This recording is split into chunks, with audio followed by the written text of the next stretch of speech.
We face serious issues across the state, and no group of employees in the education community is more challenged by the crisis we face than our ESPs are.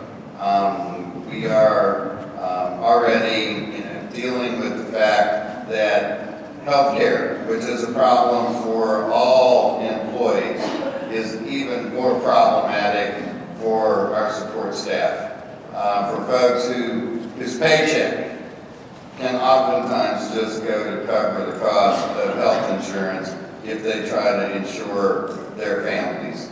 The issue of due process. I know that a number of locals in the state are starting to push an agenda that says if you're going to dismiss or discipline a support staff person, you have to go through some basic steps and meet some basic standards around due process. And that's just a basic right every employee and every work site should have. And I know it's at the top of the agenda in a number of places around the state.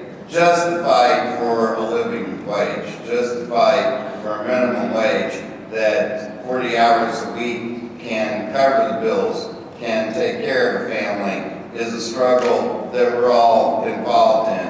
And make no mistake about it, we're part of a larger fight, if you will, in this country by people with power and people with money to destroy unions once and for all in America. It is their agenda, and they've stepped in at every level to push that, and we will be the ones pushing back. You are on the ones that are on the front lines of pushing back. I say, I have a quote on finding. There was a person by the name of Gloria Steinem, before most of your time, who was very involved in the women's rights movement in the 60s and 70s. Once a reporter asked her, how do you think the reforms are doing when it comes to the women's rights movement? And she looked at him and said, I have no interest in reform. We must have a revolution. I have no interest in reform. We must have a revolution. The way that employees are treated in this state is not reformable.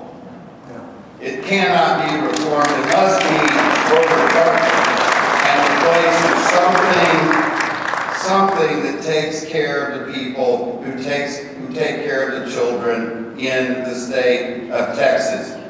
I know why most of you do what you do.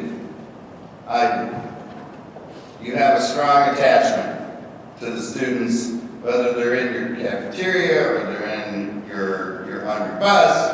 You have an attachment to those kids. You have an attachment to public education and what public education means for your children, for all the children in this state.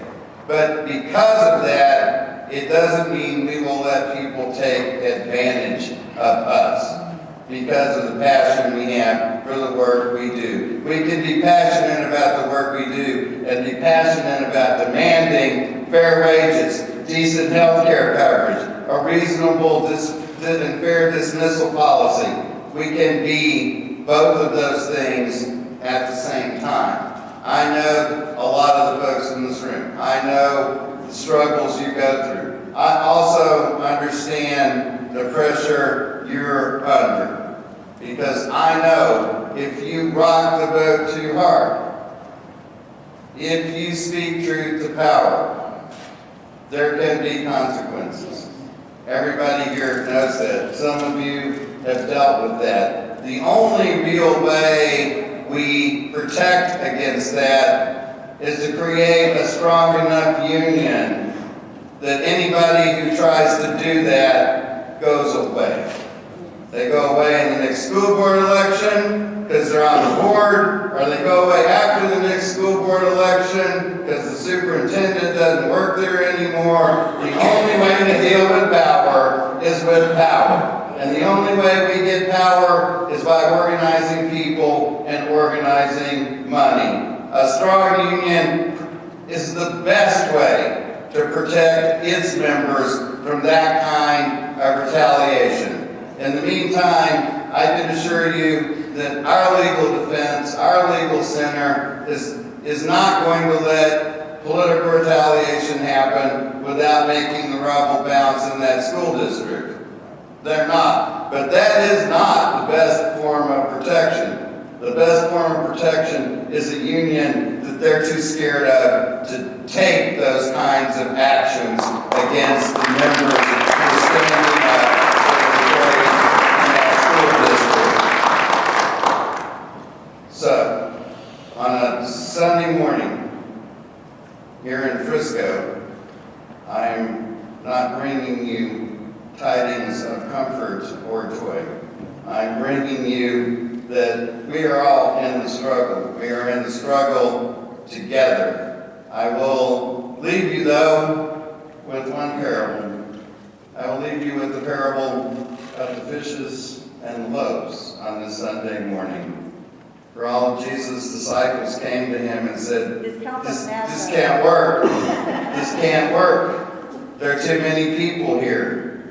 We only have a handful of fish and a handful of loaves. We don't have enough money to feed all these people. It's going to be a disaster. And he said to them, go out amongst the people, and it will be fine. Amen. And he went out amongst the people, and at the end of the day, he had fishes and he had loaves left over.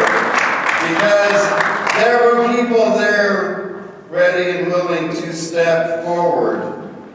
But someone had to go ask them. Someone had to go engage them. Those people are on every work site. They are on every campus. I know we don't have enough resources. We don't have enough people. Go forth. Ask them. It will be okay.